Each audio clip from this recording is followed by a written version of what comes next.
महाभारत के युद्ध में जब अर्जुन दुविधा में फंसे हुए थे, उनका मन संशय से भरा हुआ था और उन्हें कोई रास्ता नहीं सूझ रहा था, तब भगवान श्री कृष्ण ने उन्हें जीवन का ऐसा रास्ता दिखाया था जो पूरी दुनिया के लिए प्रेरणा का स्रोत बना। गीता के उपदेशों को सुनकर अर्जुन अपने लक्ष्य को पूरा करने की तरफ अग्रसर हुए। कहा जाता है कि गीता में जीवन की हर एक परेशानी का हल मिल जाता है। श्रीमद् भागवत गीता कर्म करने और जीवन में आगे बढ़ते रहने की प्रेरणा देती है। ऐसे में किसी भी परेशानी का हल पाने और जीवन में सफलता पाने के लिए गीता की कुछ बातों का ध्यान रखना आवश्यक है। माना जाता है कि जो भी लोग गीता की इन बातों का जीवन में अनुसरण कर लेते हैं, वे हर काम में विजय हासिल कर सकते हैं। इंद्रियों और मन पर नियंत्रण। जीवन में सब कुछ पा लेने के बाद भी अगर लोगों को अपने मन और इंद्रियों पर नियंत्रण नहीं है तो वो कभी संतुष्ट नहीं हो सकते, यानी कि सच्चा सुख नहीं पा सकते। इसलिए अपने मन पर लगाम कसे। श्रीमद् भागवत गीता के अनुसार जिस व्यक्ति ने अपने मन पर काबू पा लिया, वो मन में पैदा होने वाली बेकार की चिंताओं और इच्छाओं से भी दूर रहता है। इसके साथ ही अपने लक्ष्य को भी आसानी से प्राप्त कर लेता है।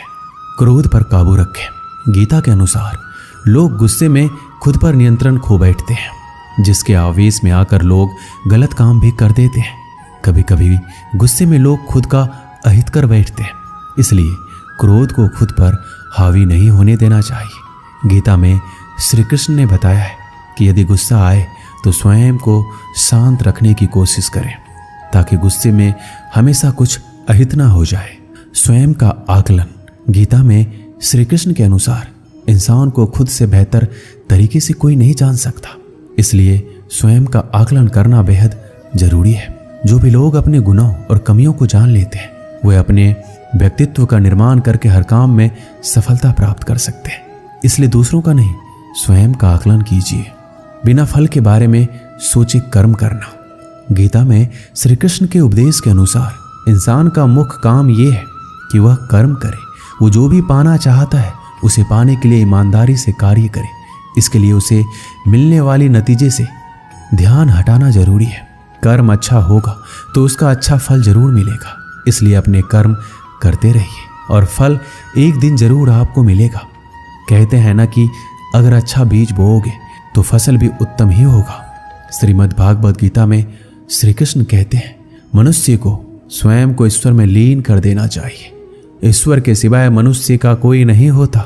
इसके साथ ही ये मानकर कर्म करना चाहिए कि वह भी किसी का नहीं है।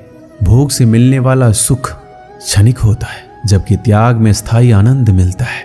हर इंसान के लिए कोई ना कोई काम जरूर है जो कि वह करने के लिए बाध्य है। हर इंसान में कोई ना कोई खूबी जरूर होती है, बस जरूरत होती है अपने अंदर छिपे हुए हुनर को पहचानने की, जिसके हिसाब से वह व्यक्ति काम कर सके। श्री कृष्ण कहते हैं, कोई भी खास काम के सफल होने पर उत्साहित नहीं होना चाहिए।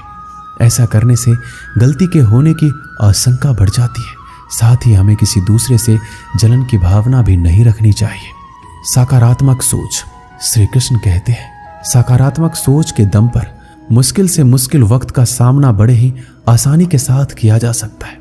सोच सही हो तो लोग आधी लड़ाई वैसे ही जीत जाते हैं।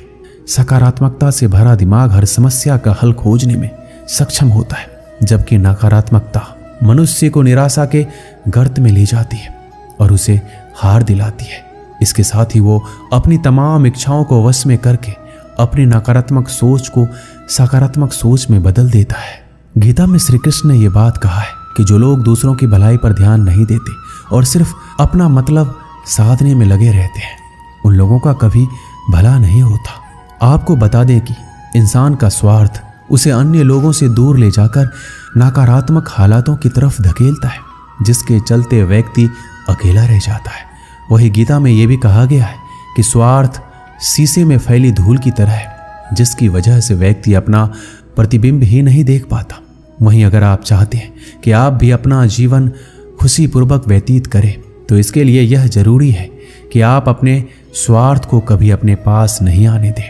आपने अक्सर ये सुना होगा कि जिसका कोई नहीं होता उसका भगवान होता है। गीता में भी ये कहा गया है कि ईश्वर हमेशा मनुष्यों का साथ देता है, वही जब व्यक्ति इस प्रभावशाली सत्य को मान लेता है तो उसका जीवन पूरी तरह बदल जाता है। सृष्टि निर्माता ईश्वर ही है जो संपूर्ण जगत को चला रहा है। वही इंसान तो बस ईश्वर की हाथ की एक कठपुतली है। इसलिए इंसान को कभी अपने भविष्य या फिर अतीत की चिंता नहीं करनी चाहिए, क्योंकि हर विकट परिस्थिति में ईश्वर इंसान का साथ देता है और उसे मुश्किल से बाहर निकालता है। इसलिए हम सभी को ईश्वर पर भरोसा रखना चाहिए। श्री कृष्ण ने गीता में कहा है कि हर इंसान के द्वारा जन्म मरण के चक्र को जान लेना बेहद आवश्यक है, क्योंकि मनुष्य के जीवन का मात्र एक ही सत्य है, वो है मृत्यु। क्योंकि जिस इंसान ने इस दुनिया में जन्म लिया है उसे एक दिन इस संसार को छोड़कर जाना ही है और यही इस दुनिया का अटल सत्य है। लेकिन इस बात से नकारा नहीं जा सकता कि हर इंसान अपनी मौत से भयभीत रहता है। अर्थात मनुष्य के जीवन की अटल सच्चाई से भयभीत होना इंसान की वर्तमान खुशियों को भी खराब कर देता है। इसलिए किसी भी तरह का डर नहीं होना चाहिए और वर्तमान में खुशी से जीना चाहिए। श्री कृष्ण कहते हैं, जब तक आप किसी लक्ष्य के लिए खुद को पूर्ण रूप से समर्पित नहीं करते तब तक लक्ष्य प्राप्ति में संशय बना रहता है। परेशानियां जिंदगी में नहीं, हमारे मन में है। जिस दिन हमने मन पर विजय पा ली, जिंदगी अपने आप संवर जाएगी। भाग्य से ज्यादा अपने आप पर विश्वास करो। भाग्य में विश्वास रखने के बजाय शक्ति और कर्म में विश्वास रखना चाहिए। किसी की निंदा से घबराकर अपने लक्ष्य को ना छोड़े, क्योंकि अक्सर लक्ष्य मिलते ही निंदा करने वालों की राय बदल जाती है। मनुष्य को परिणाम की चिंता किए बिना लोभ, लालच एवं निस्वार्थ और निष्पक्ष होकर अपने कर्तव्य का पालन करना चाहिए। रास्ता सही होना चाहिए, क्योंकि कभी कभी मंजिल रास्तों में ही मिल जाती है। आज की कड़वी सच्चाई ये है कि लोग पैसे वाले को महत्व देते हैं, चाहे सामने वाले व्यक्ति का चरित्र, इरादा और आदतें कैसी भी क्यों ना हो। कहते हैं कि झूठी कस्में खाने से कोई मर नहीं जाता, अगर मरता है तो वो है विश्वास। घर के अंदर जी भर के रो लेना, पर दरवाजा हंसकर ही खोलना, क्योंकि जब लोगों को पता चल जाता है कि सामने वाला अंदर से टूट चुका है तो लोग उसका जी भरकर फायदा उठाते हैं। गुस्सा और आंधी दोनों एक समान होते हैं। शांत होने के बाद ही पता चलता है कि नुकसान कितना हुआ। कुछ लोग आपके जैसे तो बनना चाहते हैं, पर वो आपको पसंद नहीं करते हैं। श्री कृष्ण कहते हैं, तुम सब्र करना। जो तुम्हें समझ ना सके तुम उसे समझना छोड़ दो। जो तुम्हें समझ सके उसके लिए तुम अपना सब कुछ छोड़ दो। गलत व्यक्ति जितना भी मीठा बोले आपके लिए बीमारी बन जाएगा, और सच्चा व्यक्ति कितना भी कड़वा बोले एक दिन औषधि बनकर काम आएगा। इंसान का स्वभाव इस तरह का है, जो लेकर जाना है उसे छोड़ रहा है और जो यही रह जाना है उसे जोड़ रहा है। श्री कृष्ण कहते हैं, अपने मन की किताब ऐसे व्यक्ति के पास ही खोलना जो पढ़ने के बाद आपको समझ सके। कुछ लोग अपनी अकड़ की वजह से कीमती रिश्ते खो देते हैं, और कुछ लोग रिश्ते बचाते बचाते अपनी कद्र खो देते हैं। कभी कभी इंसान ना टूटता है ना बिखरता है, बस थक जाता है, कभी खुद से कभी किस्मत से। जो समझ ना सके उसके साथ समझौता ना करो, इससे अच्छा अकेले रहो। कम से कम सुकून इस बात का रहेगा कि कोई है ही नहीं तो समझेगा कौन। अकेले कमाते हो और पूरा घर खाता है तो घमंड मत करना। ऊपर वाले को धन्यवाद करना कि इस भले काम के लिए भगवान ने आपको चुना है। गलती हर इंसान से होती है, लेकिन गलती सुधारता वही इंसान है जो दिल से साफ होता है और रिश्तों को खोना नहीं चाहता। अक्सर हम उन्हीं लोगों के हाथों अपना मजाक बनवाते हैं जिन्हें हम कमजोर लम्हे में अपनी सारी सच्चाइयाँ सौंप देते हैं। कोई मेरा बुरा करे ये कर्म उसका है, मैं किसी का बुरा ना करूं ये धर्म है मेरा। देख लिया ये दुनिया भरोसे के लायक नहीं है। अच्छे के साथ अच्छा बने पर बुरे के साथ बुरा नहीं, क्योंकि हीरे से हीरा तो तराशा जा सकता है, लेकिन कीचड़ से कीचड़ साफ नहीं किया जा सकता। जीवन में जो लोग साथ रहकर छल करे, धोखा दे, चुगली करे, बातों को गलत तरीके से किसी के सामने रखे, उनका साथ छोड़ देना ही बेहतर होता है। कुछ लोग खाने के इतने शौकीन होते हैं कि वो दूसरों की खुशियां भी खा जाते हैं। श्री कृष्ण कहते हैं, रिश्ते में जब झूठ बोलने की शुरुआत हो तो समझ लो रिश्ते का अंत नजदीक है। कुछ लोग इतने घटिया किस्म के होते हैं कि उनके साथ आप बेशक कितना ही प्यार कर लो वो कभी आपके नहीं होते। संबंध उसी आत्मा से जुड़ता है जिसका हमसे पिछले जन्मों का कोई रिश्ता होता है, वरना दुनिया के इस भीड़ में कौन किसको जानता है।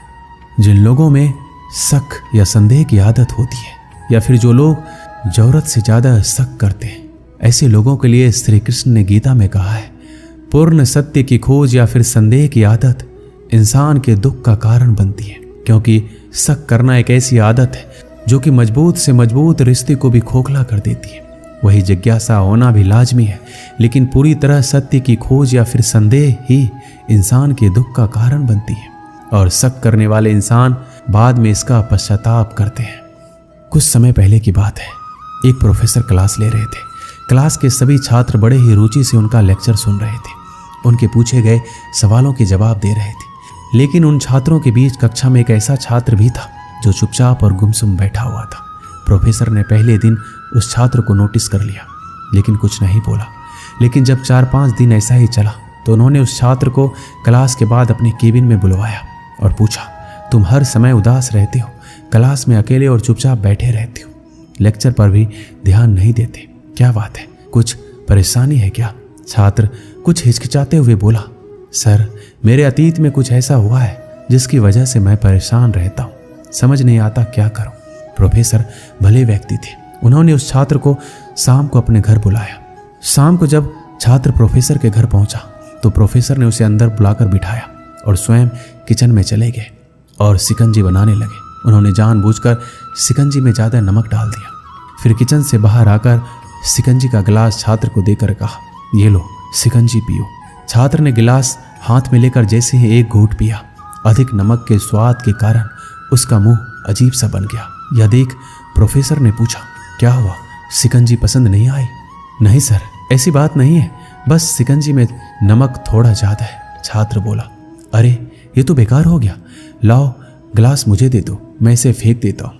प्रोफेसर ने छात्र से गिलास लेने के लिए अपना हाथ आगे बढ़ाया, लेकिन छात्र ने मना करते हुए कहा, नहीं सर, बस नमक ही तो ज़्यादा है, थोड़ी चीनी और मिलाएंगे तो स्वाद ठीक हो जाएगा। यह बात सुनकर प्रोफेसर गंभीर हो गए और बोला, सही कहा तुमने, अब इसे समझ भी जाओ, ये शिकंजी तुम्हारी जिंदगी है, इसमें घुला अधिक नमक तुम्हारे अतीत के बुरे अनुभव है। जैसे नमक को शिकंजी से बाहर नहीं निकाल सकते, वैसे ही उन बुरे अनुभवों को भी जीवन से अलग नहीं कर सकते। वो बुरे अनुभव भी जीवन का हिस्सा ही है, लेकिन जिस तरह हम चीनी घोलकर शिकंजी का स्वाद बदल सकते हैं, वैसे ही बुरे अनुभवों को भूलने के लिए जीवन में मिठास तो घोलनी पड़ेगी ना। इसलिए मैं चाहता हूँ कि तुम अब अपने जीवन में मिठास घोलो। प्रोफेसर की बात छात्र समझ गया और उसने निश्चय किया कि वह बीती बातों से परेशान नहीं होगा। इस कहानी से हमें यही सीख मिलती है, जीवन में अक्सर हम अतीत की बुरी यादों और अनुभव को याद कर दुखी होते रहते हैं।